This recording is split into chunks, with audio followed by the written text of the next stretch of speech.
अस्सलामुअलैकुम, मैं homeopathic doctor इकराम ख़ान एक दफ़ा फिर नए अफॉर्ज़म्स के साथ। और लास्ट टाइम हमने लेक्चर अपलोड किया था केस चेकिंग पे। अफॉर्ज़म नंबर 83 से लेके 104 तक हमारा वीडियो पार्ट चल रहा था, पार्ट फर्स्ट, जो कि हमने 92 तक किया था, यानी 83 से 92 तक हमारा लेक्चर मौजूद है। आज हम कोशिश करेंगे 93 से लेके 104 तक जो केस चेकिंग का अगला हिस्सा हमसे रह गया था, इसको कंप्लीट करें। तो आइए चलते हैं, देखते हैं कि अफॉर्ज़म नंबर 93 में डॉक्टर हानमन क्या कहते हैं। मेरे सामने Organon of Medicine 6th edition open है। मैं इसको पढ़ता हूँ और आप लोगों को समझाने की कोशिश करता हूँ कि डॉक्टर हानमन का इस अफॉर्ज़म में क्या मैसेज है। Aphorism number 93, if the disease has been brought on by some noteworthy event recently or in the case of a chronic affection some time ago, the patient will report it either spontaneously or upon careful questioning, or failing that the relatives will report it when questioned privately.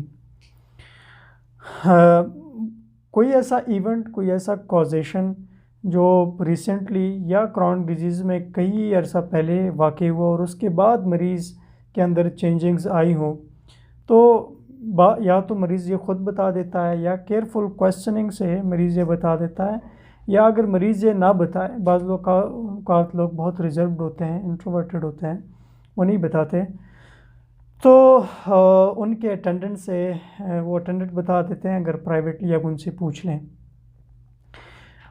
Actually हर अफॉर्ज़म के दौरान मुझे अपना एक बड़ा बेहतरीन case याद आ जाता है, लेकिन मैं शेयर नहीं कर सकता क्योंकि मैं अभी इस वक्त आपको एक सिस्टम समझा रहा हूँ। बाद में मैं आपको अपने केसेस बताऊंगा जिसमें आप यानी मैंने हर अफॉरिज़म को कैसे प्रैक्टिकली अप्लाई किया। तो एनी हाउ फ़िलहाल इस अफॉरिज़म्स को समझते हैं।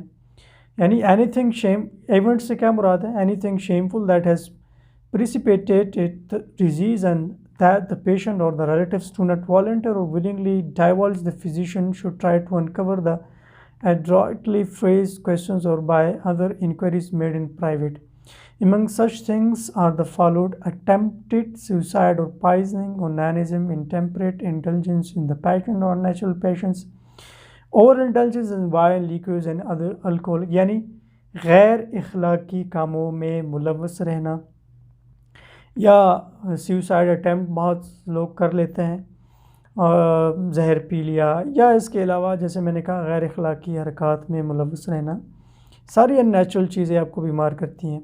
या फिर इसके अलावा टी, कॉफ़ी और intelligence the eating generally and specially harmful foods, venereal disease or scabies, unhappiness in love, jealousy, domestic strife, vexation, tragedy in the family, grief over being subjected to abuse, suppressed resentment, wounded pride, loss of fortune, superstitious fears, hunger, some defect in the private parts, hernia, prolapse. कोई भी cause, मरीज़ कहता है ना causation बताते हुए मरीज़ हमेशा ये कहता है कि जब से मुझे जब से ये हुआ था तब से मैं बीमार हूँ। तो ये बड़ा इम्पॉर्टेंट होता है, आपकी टोटलिटी ऑफ सिम्टम में बड़ा एसेंशियल पार्ट है, ये फाइंड आउट करना बहुत लाजमी होता है और बड़े केयरफुल तरीके से। अफॉर्ज़म नंबर 94, इसमें क्या कहते हैं कि while taking a case of chronic disease one should carefully examine and weigh the particular conditions of the patient's day-to-day activities, living habits, diet, domestic situation and so on. One should ascertain whether there is anything in them which may cause or sustain the disease and remove it to help the cure. देखिए, अच्छा physician, doctor Hahnemann कहते हैं कि अच्छा physician वो है जो कि मरीज़ की day to day life activities, उसका रहना सहना, उसका खाना पीना, इसके मुतल्लिक इन्फॉर्मेशन उससे ले, क्योंकि बाज़ औक़ात आपकी न्यूट्रिशन में या फिजियोलॉजिकल लेवल पे या इमोशनल लेवल पे कोई ना कोई ऐसी कॉजेटिंग फैक्टर या मेंटेनिंग कॉज होती है, तो आप मेडिसिन के साथ साथ उस कॉज को भी ख़त्म करें। जब तक आप उस कॉज को ख़त्म नहीं करेंगे तब तक आपका मरीज़ ठीक नहीं होगा। अक्सर मैं एग्जांपल देता रहता हूँ। फॉर एग्जांपल, इस मेरी क्लिनिक में किसी ने मुझे फूल ला दिए और मैं एलर्जिक हूँ उस फूल से, तो जब तक वो फूल अंदर मौजूद है तो मुझे छींकें स्टार्ट हैं, तो मैं एक दवाई खा रहा हूँ, दूसरे खा रहा हूँ, तो बजाय उस मेंटेनिंग कॉज को ख़त्म करने के मैं उस मेडिसिन चेंज कर रहा हूँ।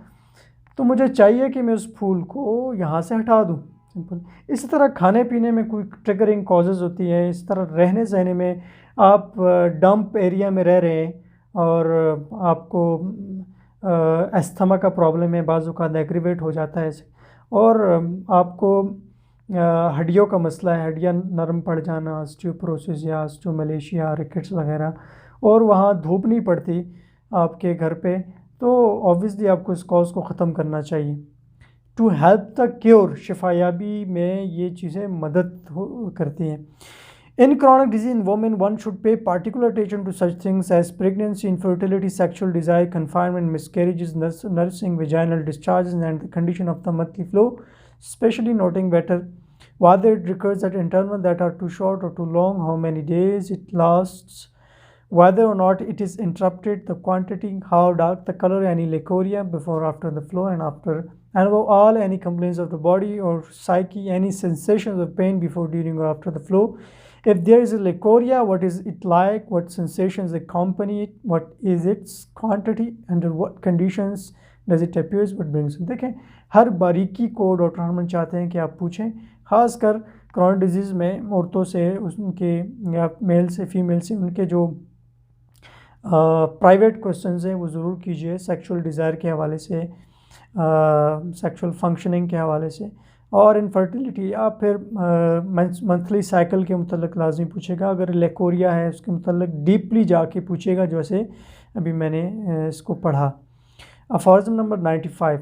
In chronic diseases, the investigation of the symptoms mentioned above and of all others should be conducted as carefully and thoroughly as possible, and one should pay attention to the smallest detail, partly because they are more characteristics and significant in chronic disease and most different from those of acute diseases, and cannot be too carefully considered if one is to achieve a cure, and partly because patients become so accustomed to prolonged suffering that they no longer pay much, if any, attention to the many smaller concomitant circumstances which are often very significant or characteristic and decisive in the search for the remedy, considering them almost to be a part of their natural condition, almost health itself. For after 15 or 20 years of suffering, they have nearly forgotten how health really feels. It hardly occurs to them that these less troublesome symptoms, which are greater or lesser deviation from health, could have anything to do with their chief complaint. देखिए, अफॉर्स number 95 में बड़ी important बात की है कि अगर पुराना मरीज़ है 15-20 साल से पुराना, तो बाज़-औक़ात कुछ मसले उसके साथ पुराने चले आ रहे हैं, छोटे छोटे मसले, तो वो उसकी डे टू डे जो लाइफ है उसका हिस्सा बन जाती है। वो उसको बॉदर नहीं करता, वो उसको इतनी इंपॉर्टेंस नहीं देता, क्योंकि वो कहते हैं बस ये तुझे चल ही रहा है। इसको बाज़ का पेशेंट कहता है ना कि डॉक्टर साहब बस ये तो इतना मसला नहीं, डॉक्टर साहब ये चल ही रहा है, लेकिन मेरा ये असल मसला है। लेकिन वो जो छोटा मसला वो बाज़ का कैरेक्टरिस्टिक सिम्टम होती है, बाज़ का कंकॉमिटेंट सिम्टम होती है, the symptom which is producing simultaneously with the chief complaint, तो बड़ी इंपॉर्टेंट होती है वो। यानी जो मामूली से भी बात मरीज़ को आप बताएं कि ये भी हमारे लिए इम्पोर्टेंस रखती है, ताकि बाज़-औक़ात वो रेमेडी तक पहुंचने के लिए आपके लिए बहुत आपके लिए काम बड़ा इजी हो जाता है। ठीक है, यानी एक कोई भी छोटी सी सिम्टम 15-20 साल से एक बंदे बीमार है, तो वो जो नॉर्मल फीलिंग होती है हेल्थ की वो भूल जाता है। तो वो कहते हैं यार चलो ये भी एक हिस्सा है ज़िंदगी का। ठीक है, बहुत लंबी बीमारी चल रही है तो थोड़ा बहुत मसला वो आपकी ज़िंदगी का हिस्सा बन जाता है, तो वो उसको इतना इम्पोर्टेंस नहीं देते। तो चाहिए ये कि वो भी उससे आप पूछें। अफॉर्ज़म नंबर 96 में क्या कहते हैं, patients themselves are of widely varying temperaments, some especially the so-called hypochondriacs and also others who are very sensitive and intolerant of pain, present their complaints too vividly and use exaggerated expressions to encourage the physician to help them. अच्छा, यहाँ personalities की बात की जा रही है जी, temperament की फ़र्ज़ में बात की जा रही है कि बाज़ लोग बड़े बढ़ा चढ़ा के अपना मसला हल करते हैं। यानी इनको क्या कहते हैं, हाइपोकॉन्ड्रियक्स बोलते हैं, इमेजिनरी इलनेस जिनको होती है। मसला होता है लेकिन वो राई का पहाड़ बनाना जैसे आप समझते हैं, ताकि फिजिशियन को इनकरेज किया जाए कि वो जल्दी इनकी मदद करें। ठीक है, तो इसके मतलब डॉक्टर हरमन कहते हैं, not even the most extreme hypochondriacs will entirely fabricate their complaints and symptoms. We see this when we compare the complaints they present at different times while the physician prescribes nothing or prescribe something entirely non-medicinal. One makes allowances for their exaggeration or at least attributes the intensity of their delivery to an excess of feeling. The high-pitched description of their suffering should itself be considered important among the symptoms that together make up the disease picture. देखें, तो इस बंदे के साथ आप क्या करेंगे? तो डॉक्टर हार्मन ने आसान तरीका बताया कि बंदा एग्जेजरेट कर रहा है, आप महसूस कर रहे हैं, इसको आप नॉन मेडिकेटेड यानी you can use placebo to सी कि ये वाकई में एग्जेजरेट कर रहा है या वाकई में ये मसला है। अगर वाकई में एग्जेजरेट कर रहा है और तो ये आपकी नेचुरल डिजीज़ पिक्चर का एक बहुत एसेंशियल पार्ट है, ठीक है। अब आप उसको सैक्रम देंगे, प्लासीबो देंगे, तो 3 दिन बाद वो उसको बुलाएं या 4 दिन बाद, तो वो आपको फ़र्क पता चल जाएगा कि किस सिम्टम में ये एग्जेजरेट कर रहा था। इंसान and malicious patients who fabricate their disease are a very different matter। यानी पागल या बिल्कुल malicious पेशेंट है, वो अपने अगर मसले को बढ़ा चढ़ा के बयान कर रहे हैं तो एक अलहदा मैटर है, डॉक्टर हार्मन कह रहे हैं। Aphorism number 97, there are others of the opposite nature who keep back a number of complaints either from indolence, from misplaced modesty, from a certain mildness of disposition, or from backwardness, and describe them with vagueness or present some of them as being unimportant। Hypochondriac के opposite भी personalities होती हैं जी। या तो शर्मीले लोग होते हैं, जिस कल्चर में रहते हैं, जिस इलाके में रहते हैं, तो वो इंट्रोवर्ट होते हैं, वो नहीं बताते अपना मसला खुल के, ठीक है। या बाज़ औक़ात बड़े लेज़ी होते हैं, वो ज़्यादा नहीं बोलते हैं, थक रहे होते हैं, तो या बड़े माइल्ड किस्म के लोग होते हैं, या बड़े बैकवर्ड एरिया के लोग होते हैं। बस वो सिंपल सा आपको मसला बताएंगे, ज़्यादा डीपर आप पूछेंगे फिज़िकल जनरल्स, मेंटल जनरल्स, वो उधर नहीं जाएंगे, वो ये समझेंगे कि यार इसके साथ क्या लेना देना। तो ये लोग भी अपने सिम्टम्स को बड़े वैगुली प्रेजेंट करते हैं और इतनी इम्पोर्टेंस नहीं देते, ठीक है। तो इस किस्म के नेचर को भी आपने समझ के और उसके हिसाब से केस चेकिंग करना है। Aphorism number 98, since the physician must pay particular attention to what the patient himself says about his complaints and sensation, and especially the exact expression the patient uses to describe them, because in the mouth of relatives and attendants they often become altered and distorted, uncovering the true complete detailed picture of any disease, but especially of a chronic one, requires a high degree of tact, consideration, knowledge of human nature, care in questioning in patients। Doctor Hahnemann ये कहते हैं कि physician को चाहिए कि वो patient को ज़्यादा तवज्जो दे, पेशेंट क्या कह रहा है, क्योंकि पेशेंट जो अपने कंप्लेंट्स बता रहा है, कोई भी अल्टर्ड सेंसेशंस एंड फंक्शन बता रहा है, तो वो एग्जैक्टनेस उनके अंदर पाई जाती है, ठीक है, एज़ कम्पेयर टू रिलेटिव्स जो अगर मसला बताते हैं या जो अटेंडेंट्स होते हैं मरीज़ के साथ, तो वो यानी कंप्लीट सिम्टम्स आपको नहीं दे सकते हैं, एग्जैक्ट सेंसेशंस आपको नहीं दे सकते हैं। तो लिहाजा पेशेंट जो मसला बताए वो ज़्यादा उसकी इम्पोर्टेंस है इन केस चेकिंग। तो इसके लिए आपको ह्यूमन नेचर को भी समझना चाहिए, बड़ा केयरफुल आपने क्वेश्चनिंग करनी है, और ये वक्त के साथ साथ आपके अंदर डेवलप होगा। जितने आप पेशेंट्स देखते चले जाएंगे according to Hahnemannian method of case checking, then you will understand how to take the case. Aphorism number 99, on the whole it will be easier for the physician to take the case in diseases that are acute or that have arisen recently, because all the symptoms and deviation from the healthy condition which was only recently lost or to patients and relatives still fresh in the memory, still new and striking. The physician must of course know everything here also, but he needs to far less, because everything he needs to know is told to him, most of it spontaneously। यहाँ acute disease के मतलब बताया जा रहा है कि acute disease में इतनी सर खपाने की ज़रूरत नहीं है, वहाँ हर चीज़ क्लियर होती है, वहाँ सारी सिम्टम्स क्लियर होती हैं, वहाँ सिम्टम्स की ingredients, location, sensation, modalities, concomitants patient आपको बता ही देता है, बहुत कम प्रोबिंग करनी पड़ती है आपको। Aphorism number 100 में क्या कहते हैं जी, in investigating the totality of symptom of epidemics and sporadic disease it makes no difference at all whether something similar by the same or a different name has ever appeared in the world before। अभी आते हैं जी case checking में के ही अंदर, case checking के form के अंदर ही what to do with epidemic, आजकल जो चल रहा है हमारे ऊपर पैंडेमिक कोरोना वायरस का, तो इसमें आपने क्या स्ट्रेटजी करनी है। हनुमान ने हर चीज़ खोल के बयान कर दी है। इस अफॉर्ज़म को सुनने के बाद आप बहुत सारे शुरू की वीडियोस आई हैं और तहलका मच गया था, भाई ये दवाई दे, हर सैनिक दे, ब्रायन ये दे, कैम्फर दे। तो what Hahnemann is going to tell you regarding epidemics in his book organ of medicine aphorism number 100, इसमें ये कहते हैं कि एपिडेमिक्स में टोटलिटी ऑफ सिम्टम को इन्वेस्टिगेट करने के लिए ये हरगिज़ ज़रूरत नहीं है कि ये बीमारी इससे पहले भी हुई है या नहीं। इसकी सबसे बड़ी वजह है कि जो भी एपिडेमिक, एक ही एपिडेमिक बार बार होती है, उसकी नोइज़ चेंज होती है। अभी हमने देखा कि एपिडेमिक की ये जो पैंडेमिक है कोरोना, इसकी जो पहली लेयर थी, फर्स्ट लेयर, उसकी मैनिफेस्टेशंस कुछ और थी, सिम्टम्स कुछ और थी, और ये सेकंड लेयर में थोड़ी इसके अंदर चेंज आई।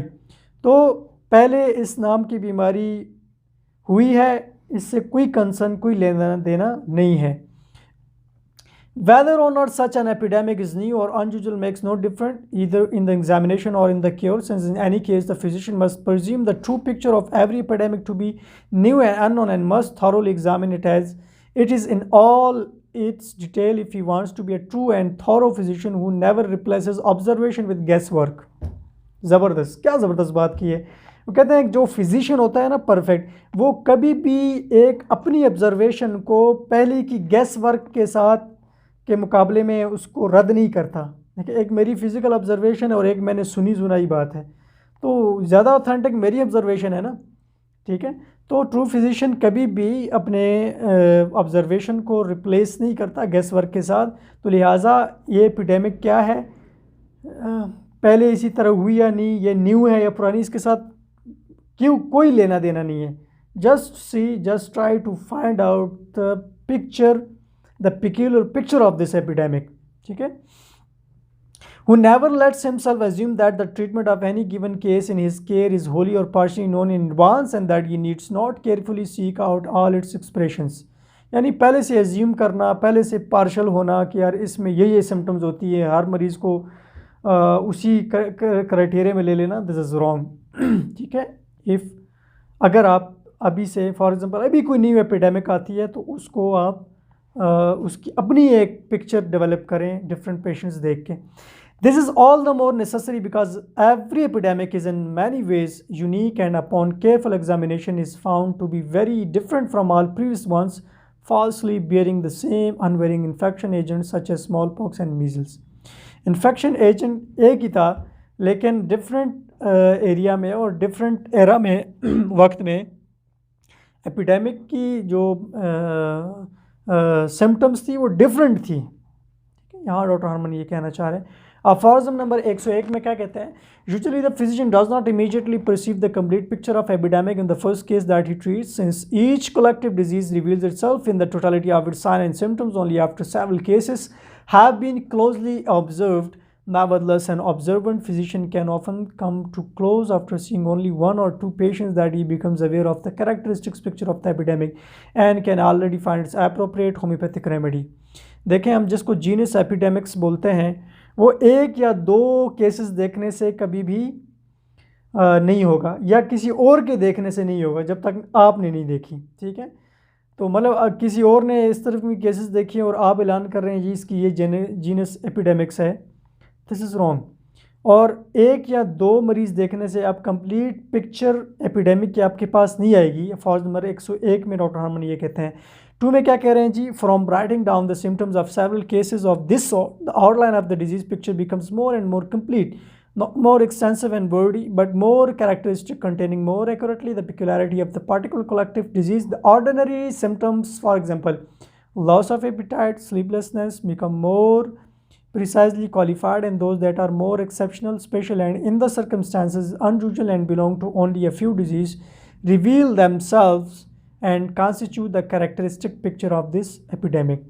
डॉक्टर आर्मन कहते हैं कि बहुत सारे मरीज़ इसी एपिडेमिक, एक एपिडेमिक के बहुत सारे मरीज़ देखने से ही आप डिजीज़ आउटलाइन को फाइंड आउट कर सकते हैं। लेकिन कॉमन सिम्टम यानी लॉस ऑफ एपेटाइट, इसके बजाय अनकॉमन, अनयूजुअल, पेक्यूलर सिम्टम्स ही एक कैरेक्टरिस्टिक पिक्चर एपिडेमिक की आपको कॉन्स्टिट्यूट करके दे सकती है।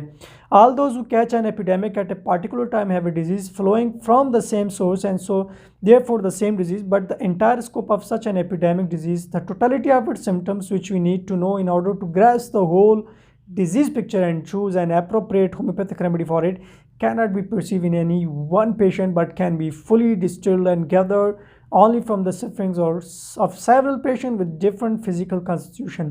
हर इंसान अपनी ज़ात में मुख्तलिफ है, उसके डिफरेंट फिजिकल कॉन्स्टिट्यूशन है, डिफरेंट एक एपिडेमिक एक सेम डिजीज़ होती है क्योंकि सोर्स उसका सेम होता है, काजेटिंग फैक्टर सेम होता है, लेकिन फिजिकल कॉन्स्टिट्यूशन डिफरेंट है। तो एक मरीज़ को देखने से हम उस एपिडेमिक की होली देखें, बहुत सारी मरीज़ों में उसने डायरिया पैदा किया, बहुत सारे पेशेंट में कोरोना ने पल्मोनरी सिम्टम्स पैदा किए, ठीक है, पल्मोनरी एक्यूट डिस्ट्रेस पैदा किया, तो ड्राई कॉफ पैदा की, फीवर पैदा किया, बॉडी एक्स पैदा किए, तो डिफरेंट, तो मतलब एक मरीज़ देखने से आप उसकी पिक्चर करनी, बहुत सारी मरीज़ आपने देखें तो फिर आप कहते हैं भी this is the complete picture of this epidemic and this is the genus epidemic from the materia medica. In subsequent cases, either the appropriateness of the homeopathic remedy chosen in the first cases will be corroborated or else most appropriate one will be revealed to the physician. Aphorism number 103 में क्या कहते हैं जी? The same method that I have taught for epidemic diseases usually acute, I have had to apply much more precisely than ever before to essentially unvarying miasmatic chronic disease as well, principally SORA. यानी यही method I have taught for जो epidemic disease के लिए doctor Hahnemann ने usually acute, I have had to apply much more precise than ever before to essentially unwavering miasmatic chronic disease as well, principally psora. These chronic disease must be investigated in the entire range of their symptoms. Any one patient takes on only a part of a chronic disease while a second and a third etc. suffer from some of its other symptoms. Other parts as yet were plucked from the totality of symptom and make up the whole extent of the same chronic disease. Thus, the totality of symptom of such a miasmatic chronic disease, especially SORA, can be established only from very many individual cases. देखें, जैसे SORA की एक picture हमने बहुत सारे cases को देख के इसकी पिक्चर इस्टेब्लिश की, ऐसी ही हम एपिडेमिक की पिक्चर को इस्टेब्लिश करते हैं और फिर उसके लिए हम ट्रीटमेंट प्लान बनाते हैं. Without such an overview and total picture, the medicine that will homeopathically heal the entire chronic illness, the antisorics, and are at the same time the true remedies for individual patients suffering from it cannot be sought out. यानी whole picture find out करना हमारे लिए impossible होगा अगर हम एक case देखेंगे और फैसला कर लेंगे. अफॉरिज्म नंबर 104 में डॉक्टर हनमन क्या कहते हैं जी, ये हमारा लास्ट अफॉरिज्म है केस चेकिंग का. When the picture of any case of disease, that is the totality of symptom, particularly defining and distinguishing it is precisely written down, then the most difficult part of the task is already accomplished. यानी जब आप disease की, यानी आप totality of symptom एक distinguishing और defining हो, जब आप उसको लिख लें अपने पास, एक खाका बना लें, तो ये difficult part of the task is already accomplished. Then क्या करना है? In his treatment, especially of chronic disease, the physician can always refer to it. He can pursue it in all its parts and pick out the characteristic symptoms so as to counter them. That is, counter the complaint itself with the appropriately similar artificial disease agent, the homeopathic remedy chosen from the symptom list of all the medicine whose pure effects has been ascertained. यानी आपके पास totality of symptom आपने सारी ले ली, आपकी chronic disease की, आपके पास एक खाका आ गया, उसके अंदर कैरेक्टरिस्टिक सिम्टम्स उठाएं और उसके अगेंस्ट आप अपनी मेटेरिया मेडिका में ऐसा आर्टिफिशियल डिजीज़ एजेंट यानी रेमेडी फाइंड आउट करें जो उसको कवर करे, ठीक है, जिसका प्योर इफेक्ट तंदुरुस्त इंसानों पे मालूम किया हो, ठीक है, homeopathic remedy. And when during the treatment he enquires about the effect of the medicine and the changes in the patient's health and record his findings in his case book. All he needs to do is omit from the original set of symptoms written down at the beginning those that are cured, note those that are still present and add new ones that may be have arisen. यानी during treatment आपने क्या करना है, कि आपने medicine के effect को find out करना है कि पेशेंट के हेल्थ के अंदर क्या चेंजेस आई हैं, उसको फिर से रिकॉर्ड करना है। यानी आपने आगे क्या करना है कि वो अलामात जो बेहतर हो गई हैं उनको ओमिट करें, जो मौजूदा है उनको लिखें, जो न्यू सिम्टम है उनको लिखें। एक नया पिक्चर आपके सामने आएगा तो नया पिक्चर आएगा तो नई रेमेडी आएगी, तो आप उसको न्यू रेमेडी देंगे। इसी तरह सो ऑन चलता जाएगा आपका मरीज़। इंशाल्लाह आगे जाके हम इसको ज़रा और डिटेल में पढ़ेंगे।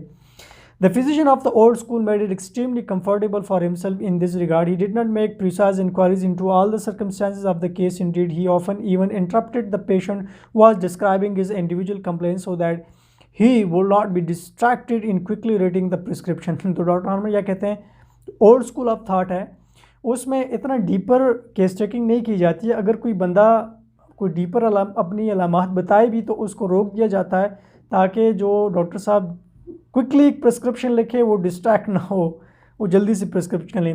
विच was compose of several ingredients whose true effects were unknown to him. जो ऐसी प्रिस्क्रिप्शन लिखता है जिसकी उसको प्योर इफेक्ट नहीं मालूम। ये प्योर इफेक्ट नहीं मालूम से क्या मुराद है, ये हम आगे जाके प्रूविंग में इससे नेक्स्ट अफोरिज्म 104 से लेके ऑनवर्ड हम पढ़ेंगे।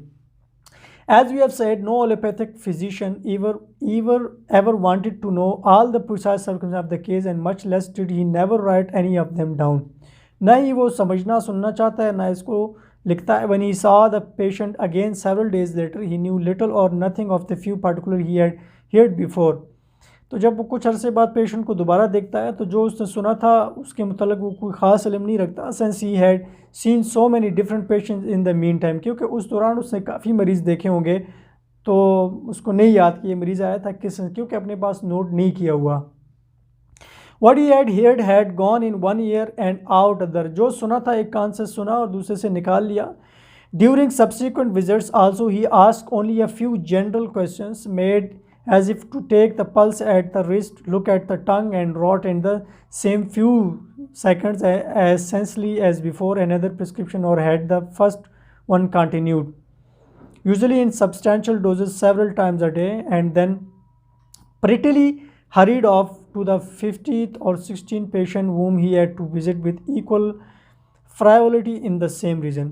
तो जब second old school of thought के फिजिशियन के पास कोई सेकंड विज़िट पे पेशेंट आता है तो बस उसकी फिर लंबी कहानी नहीं सुनी जाती जो कि सुननी चाहिए। तो पल्स पे हाथ रखा, उसकी ज़बान देखी, आंखें देखी, और या वही मेडिसिन रिपीट की जो खा रहा है या कोई और लिख दी। तो and this is lo how people who call themselves doctors rational physician. तो डॉक्टर हार्मन क्या कहते हैं जी, ऐसे फिजिशियन रैशनल कैसे हो सकते हैं, अहले अक़ल कैसे हो सकते हैं। Practice what is really the gravest of all occupations, the conscientious and careful investigation of every individual case and the appropriate therapy based on it.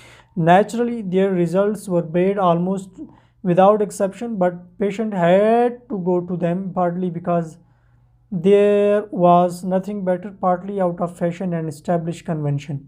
तो डॉक्टर हार्मन ने यहाँ बात रिज़ल्ट की कही है, तो फिर हमें रिज़ल्ट बताता है वाकई कि मरीज़ आए दिन ठीक नहीं हो रहे और वो दवाई मौत तक खाते रहते हैं। इसकी वजह ये है कि जो होम्योपैथिक सिस्टम ऑफ थेराप्यूटिक है, एक नेचुरल है, इसको फॉलो करके आप एक स्ट्रक्चर्ड पाथ पे चल रहे होते हैं, आप जंगल में नहीं होते हैं, आपके पास एक रास्ता होता है, एक उसूल होते हैं, उन उसूलों को फॉलो करते हुए आपको अल्टीमेट वही रिज़ल्ट मिलता है जो डॉक्टर हानमन ने बताया। आज भी वही रिज़ल्ट मिल रहा है, आज भी किसी मेडिसिन पे बैन नहीं लगी, आज भी हानमन की 200-250 साल पहले की बनाई हुई दवाई आज भी फ़ायदा मंद है। क्यों? यहाँ पीछे लॉ काम कर रहा है, यहाँ पीछे उसूल्स हैं, प्रिंसिपल्स हैं। तो एनी हाउ आज हमने अपने केस चेकिंग के अफोरिज़म्स को पढ़ा। उसका ये आप इस अफोरिज़म को बार बार सुनें और इस केस के टेकिंग के तरीक़ेकार को लिखें, अपना एक लेआउट बनाएं और कैसे मैंने पेशेंट से पूछना है और उसे इन्वेस्टिगेट करना है रिगार्डिंग हिज कंप्लेंट्स। तो इंशाल्लाह मिलते हैं नेक्स्ट अफोरिज़म के साथ। Thank you so much.